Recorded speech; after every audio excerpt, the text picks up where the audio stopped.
It's just setting up. Oh, no problem.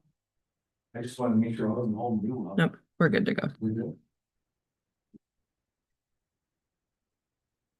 Okay, we'll bring this building and project committee to order.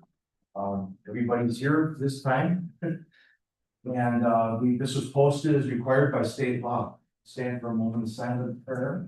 Pledge of allegiance.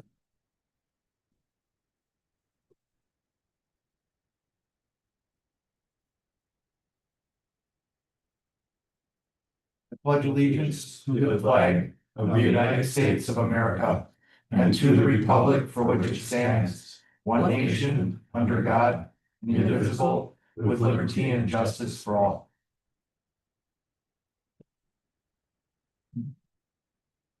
Okay, minutes from April 21st.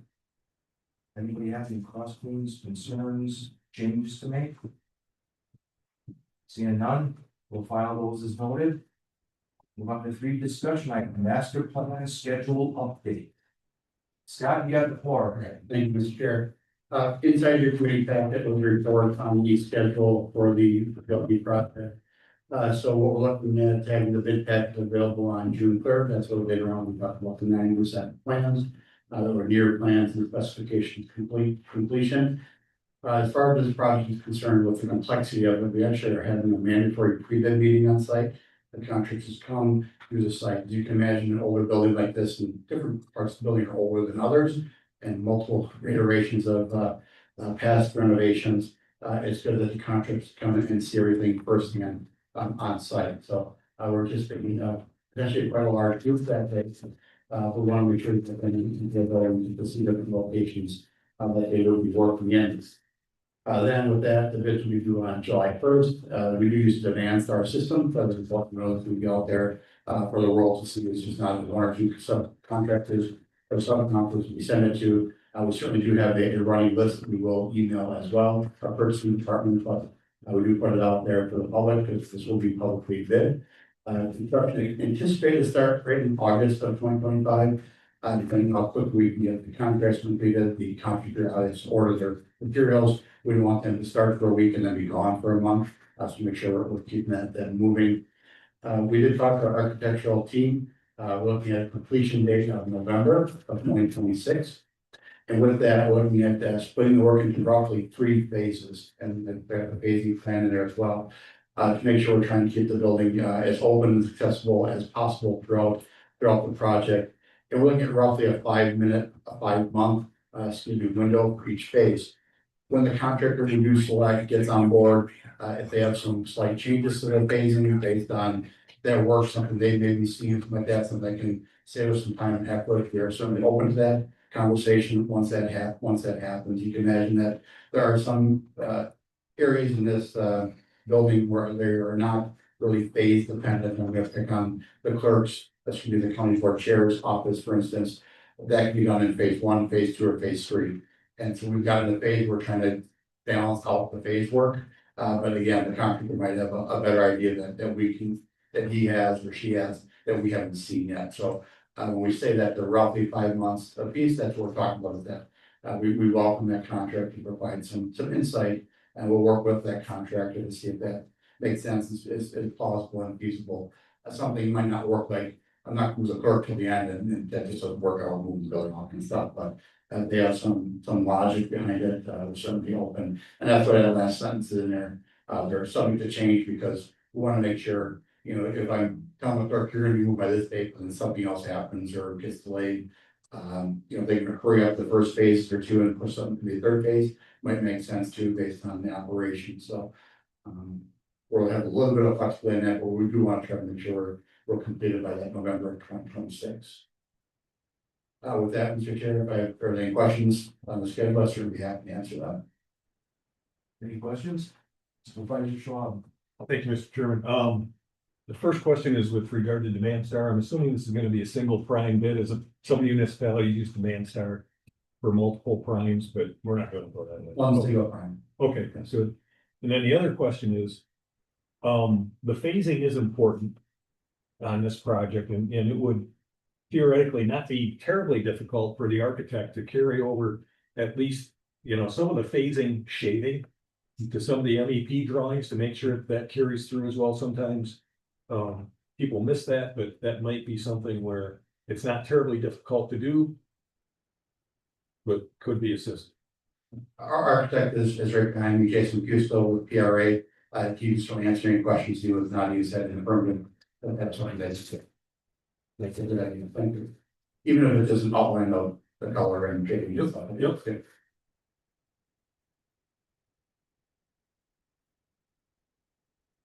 Any other questions? You know, you wanna go over the master plan budget update? Yes, thank you. The next, report that was in there was the budget update. You'll see 2 pages of, basically a spreadsheet that they're looking at, through that. So, we are still anticipating to be right around that, I'll call it $7 million figure. If you look at the dollar amounts, there's some contingencies in there and stuff, so, generator project certainly, so you'll see 2 pages of those numbers written out. We'll talk about some 2 minor changes that were made to the plans that didn't really have an impact on the budget, but wanted to make sure that you saw the numbers kind of broken down. And at the end of that, the bid packet there, of the $7 million, you'll see several alternates listed, 2, 3, 4, 5, and 6.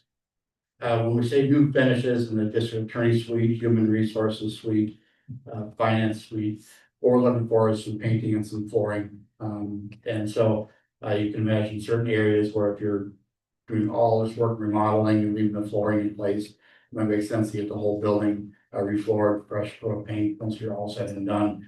So there's other areas, so they're kind of listed out there, broken down by those areas, so you know the funding's gonna lie out, but I'll pick on again, the county board's office currently has new carpeting. A couple other offices in that area do have new carpeting, but they've always got the old carpeting yet. Or it might make sense to, okay, we're gonna have the contract and site doing all this carpeting building anyway. Let's just do that at the same time. We did go in an inventory and look at all the carpeting as well.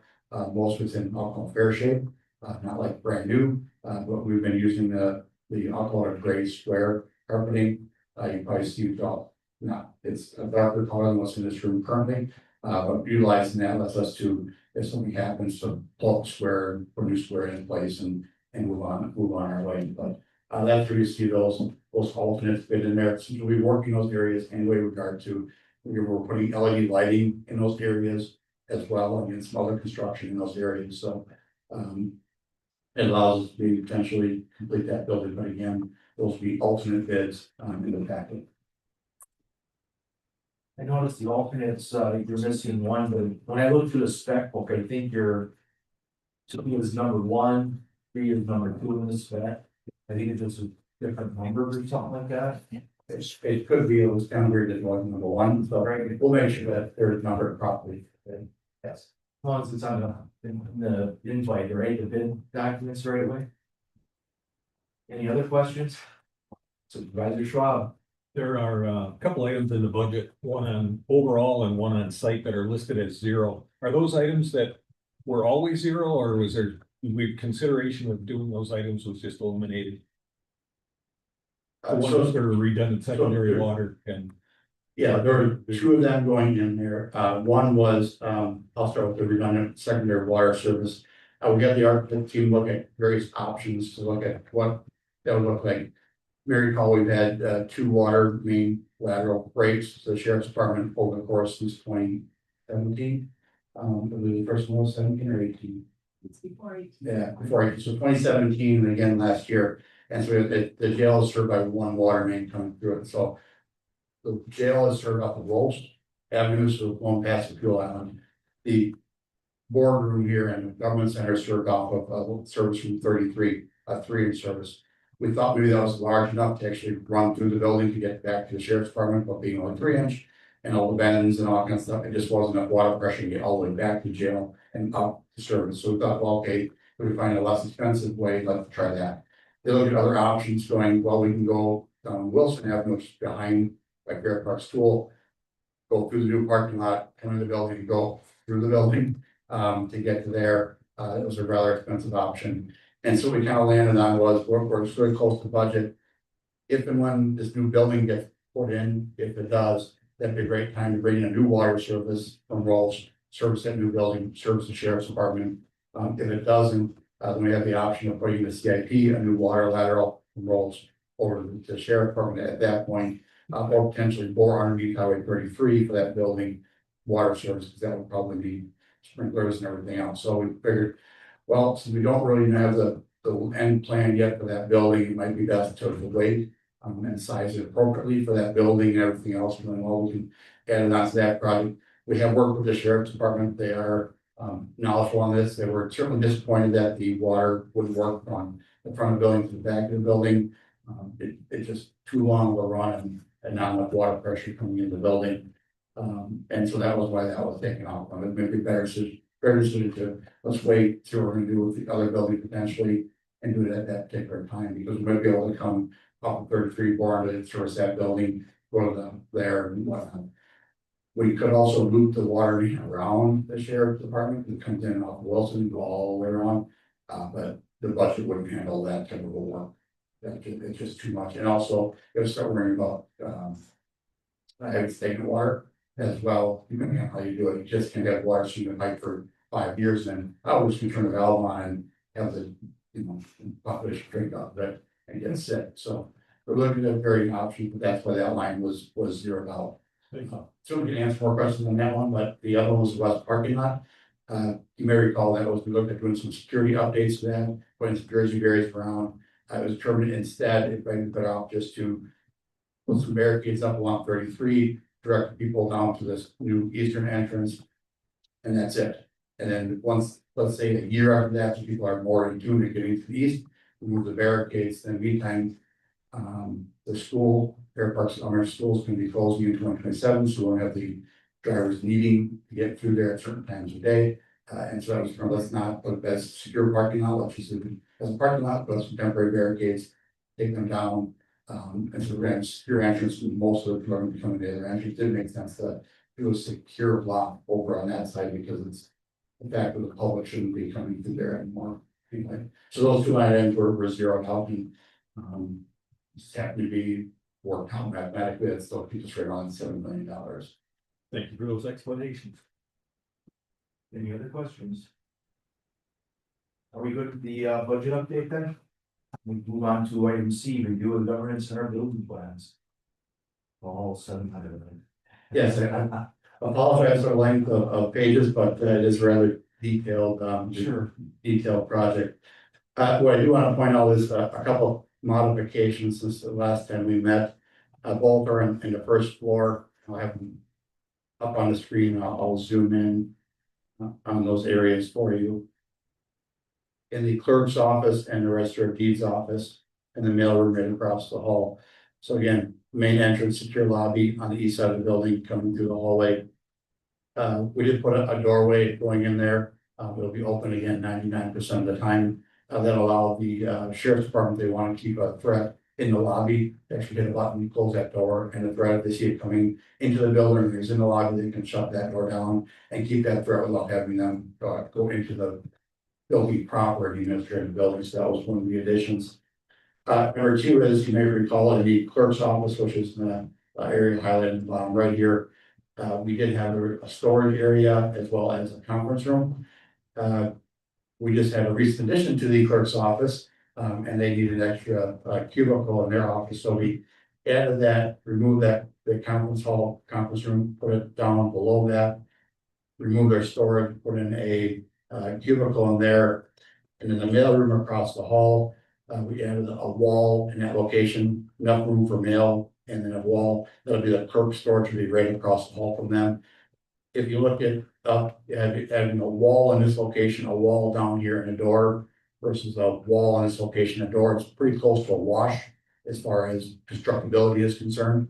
And so we looked at that going, okay, we can make that change relatively quickly without any really major impact to the budget. We did work with the clerk's office as well on the different options and how that would work out and layout, and she is in agreement with that. The other change was in the register of deeds office, shifted a little bit. We actually had the architectural team put in all of their registry of deeds books, one high, two high, and I'll work with the staff here to get that reconfigured. That wall between them then had to slide a little bit up towards the north, up your page. And accordingly, then we moved the treasurer's office up to the top again. And the registry of deeds office should be in this location. So overall, no change to the overall footprint, just kind of how the interior was a little shifted and moved around a little bit to accommodate all the books that the registry of deeds office desires to be there. They do have a storage area right down the hall from them as well.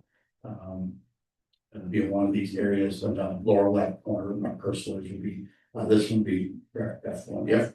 That'll be the registry of deeds storage as well. So again, not too far away, but they want to have a little more of their potentially routine books in their office. And first have we go down the hall to that storage area in that location. So we did an interior wall shift. We worked through the treasurer and registry of deeds to make sure they were understandable and accommodating. And we appreciate their look at that and being able to be flexible in their areas. So again, no change to the overall square footage.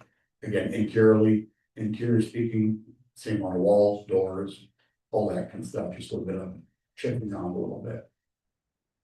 That's kind of the major change since the last time we've seen the plans.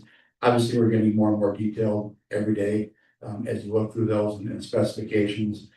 We've been meeting with different departments on things like card reader access and keys and stuff. Working with IT to make sure we have the data drops in the right location, the Zoom rooms and all that stuff. So it's been quite a big lift for Kara and her team. We appreciate her work and Jason's and his staff's attention to detail. Because you don't want to forget one little thing, believe it or not. There's thousands of things you could forget. And they've been doing a really good job of making sure that we don't forget them and having a nice team together that is looking at it and has to get with backs and is, hey, don't forget this. And we are just talking about something a little earlier with the sheriff's department in the room too, going, hey, if you got a couple minutes after this, we'd like to go out and actually put your hands on it and say, this is what we're doing right here. Is that what you're looking for? Versus, again, them looking through 700 pages of plans for a sheriff's department. It's not their normal duties and tasks. So, with that, certainly be happy to go through the phasing plan with you if you'd like, or go through the building plans if you have any questions or comments. Like I said, Jason with PRA is here and certainly answer those. We are doing the page turning meeting this Thursday morning, 9 a.m. Correct, 9 a.m. That's where we actually go page by page and look at everything with the whole team. We include the mechanicals and all that stuff to make sure we didn't miss anything. So it'll be a nice, highly detailed and lengthy meeting. So. One question I have. Is somewhere in here, I don't know if it was in the GC section of the spec, not that I read every page, but. It said that the architect would review one time or once at the end, you know, for like punch list items. But if there's 3 phases, don't we do that at the end of each phase? Or was that just a general spec, something that I read? And I wish I could tell you where, but I can't find it right now. It'll be one time each phase. One time, yeah, that way you can punch it out, get done, and everybody moves in and then move on to the next one. Yes, we definitely don't want them coming back to fix later, hole in the wall or something, yeah. Yeah, okay, that's the only question I had, Supervisor Schwab. Thank you, Mr. Chairman.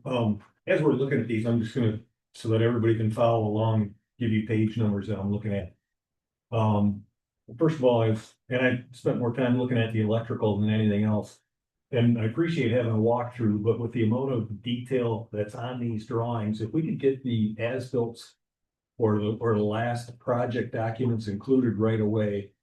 Otherwise, the walkthrough is going to take a lot of time for anybody who's going to be diligent looking at the amount of things that need to be demoed or where things are existing to remain, if they're, you know, where those things are. So if that's possible, that would be very helpful. Then looking at page 75, which is site lighting drawing E001. And I understand these are only 90% drawing, so I'm hoping that some of the rest of this will get filled in. But as we're looking at the drawing, especially over in the parking lot and trying to get that complete. It would be very helpful for anybody trying to bid the job to see, rather than a note that says pick up feeds for other poles, to know what conductors are in there when, where they have to go. Otherwise, there's gonna be a lot of speculation. There could be a lot of, differences in bids that way. We may not end up with the product that we want. Likewise, where it says extend conduit, extend to where? And the empty conduit, okay, yep, good idea. Where's it coming from? Where's it going to? What size? All that other good stuff.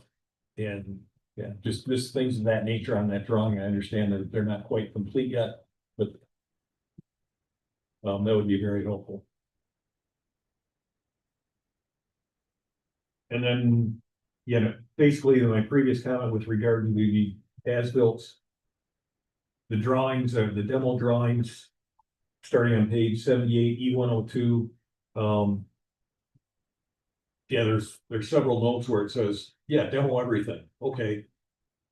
If it's gonna be a clean demo, that's fine, but if there's stuff in here that's gonna be existing to remain, the as-built would be really necessary as well. Because, yeah, we could go through on a walkthrough and take a lot of time, but if the old drawings are present, that would be very helpful.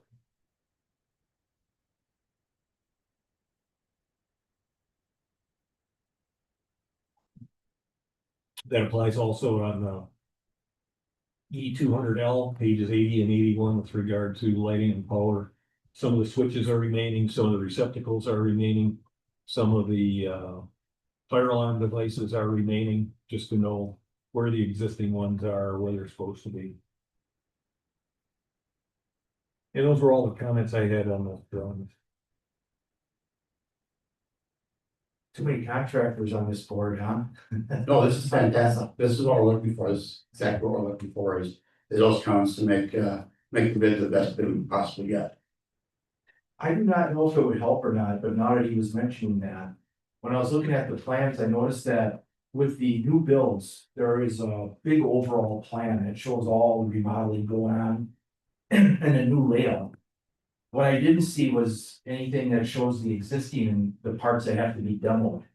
Those were broken out into each individual pod for each phase. I don't know if it pays to have, and if it's easy enough to do on a CAD drawing, if they can just show the existing and what areas get demoed on one page, you know? Like they do with, yeah, like an overall demo plan versus just in the.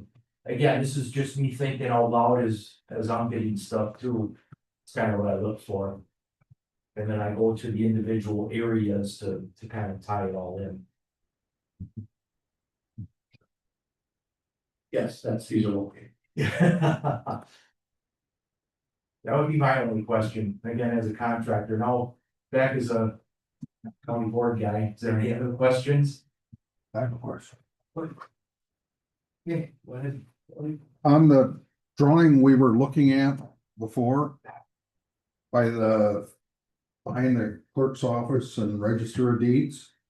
There's a women's restroom. But I don't see a men's restroom in that area at all. The men will get a little more exercise. They'll be coming down to there's a restroom right down the hallway to my right. The one that's here now. The existing restroom, yes. We get to the first floor plans here. So the treasurer and the register of deed or the. Yeah, so the women's room is in its current location. Remember that was remodeled as part of our ADA CDBG redevelopment block grant program. So the women's ladies room will be in this location.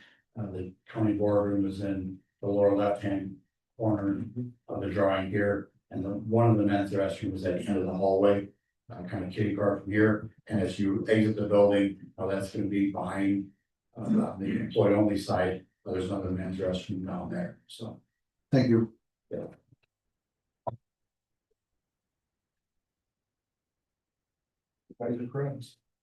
This is more for the contractor walkthrough and stuff, but what type of direction will be given to them for like laydown areas, staging areas, stuff like that.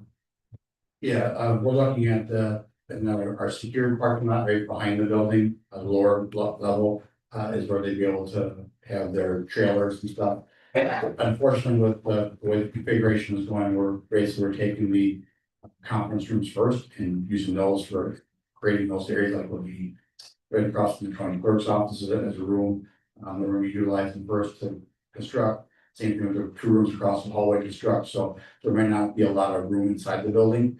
Especially during those first phases, to actually have any construction large areas in here to actually store materials, so that probably bring a trailer in right outside the door.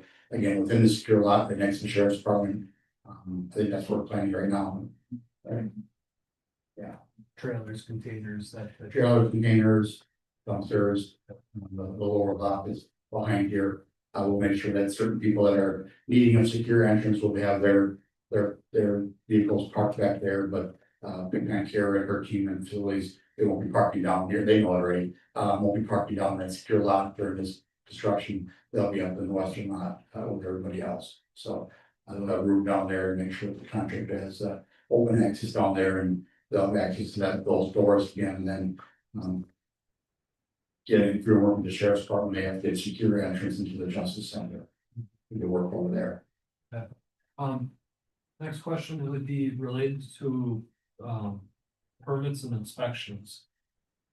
Have you not been a part of a more municipal type of project? I know from other county discussions on other properties, we operate underneath our own zoning codes. So like, what building permits do we even need on our own projects? Yeah, with the old zoning code, yes, there's different municipalities handle a little bit differently. The city of West Bend will get all the permits for them. They'll be coming out there, their electrical inspector, Josh, that still might be it.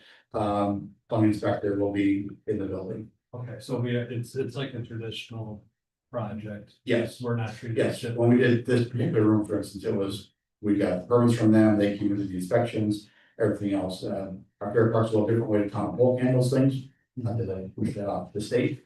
The state does inspections out there, that's their decision, but in the city of West Bend, no, I've not faced with them yet on this project, and maybe the architectural team has, but that's my understanding is what we're doing. Okay, and then, Yes, exactly, so, yeah. okay, and then, we talked briefly about the phasing before. How will the warranty of the project work in coordination with the phasing? Will it be kind of, as we do our punch list on phase 1, warranty on that area starts and kind of have a rolling step approach to it?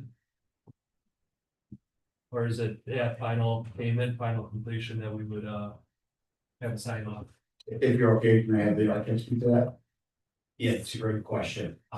We're gonna put the front end together and some of the stuff will work with bill and purchasing, but we wanted to start at that absolute end date, the November of 26 date, as opposed to having all these staggered revolves. Now, obviously, that's gonna have a slight cost impact, but if it's known upfront, should be minimal, and contractors should be understanding that goal.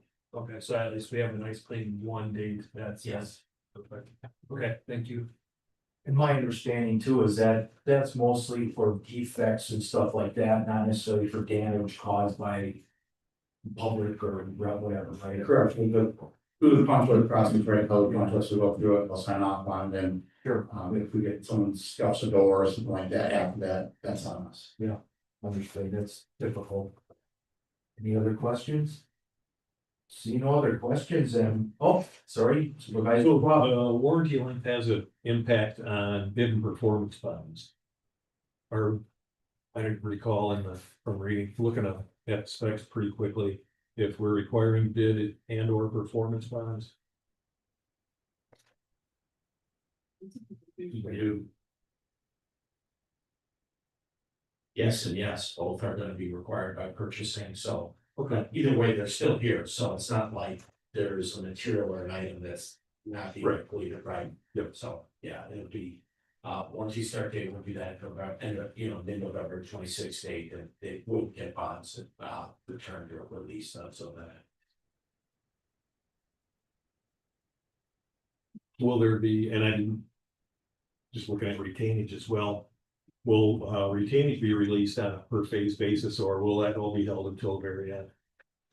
The goal is to hold it till the end. I think the one thing that we have to deal with and address during construction is the piece of the puzzle we maybe haven't talked about as much during this discussion here is been solely focused on the building, where the site work is going to be finished in November of 25. So I could see where, like, for instance, as an example, the asphalt paving contractor may ask for his retainage to be released, but I think we can just address that if it occurs with bill and purchasing. But I think that would be a contractor like that, maybe the excavation contractor, those kinds of entities who will have been done in November of 25, but the project won't be finished till November 26.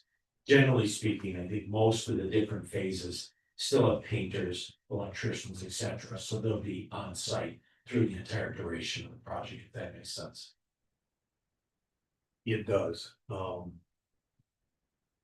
just with regard to retainage as well, on a project of this size, it may make sense to have a graduated release or even a lower retainage amount, because the amount's still gonna be fairly high, that there's no need to hold all that money. People are still gonna come back to fix whatever issues there may be throughout that period. Yeah, we can discuss with Bill what his thoughts are, if we could maybe reduce that percentage, or potentially have a reduction at a certain point through the project. Thank you. Supervisor Gallo, too.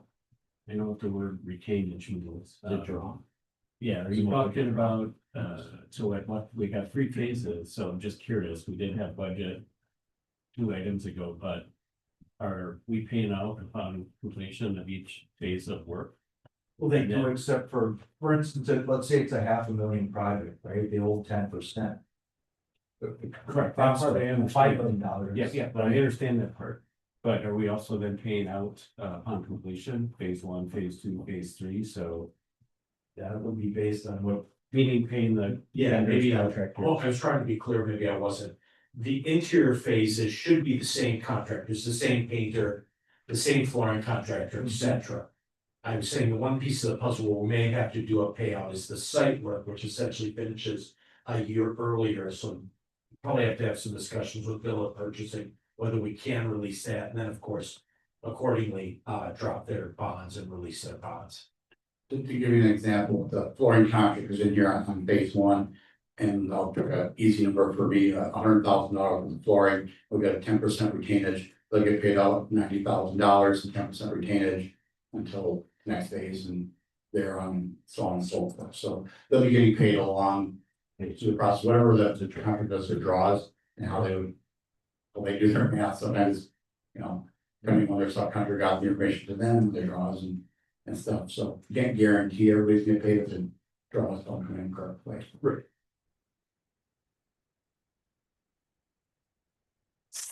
Well, then, seeing no more questions on this, so I guess I wanted to talk to the chairman real quick. According to Scott, this goes on for bids.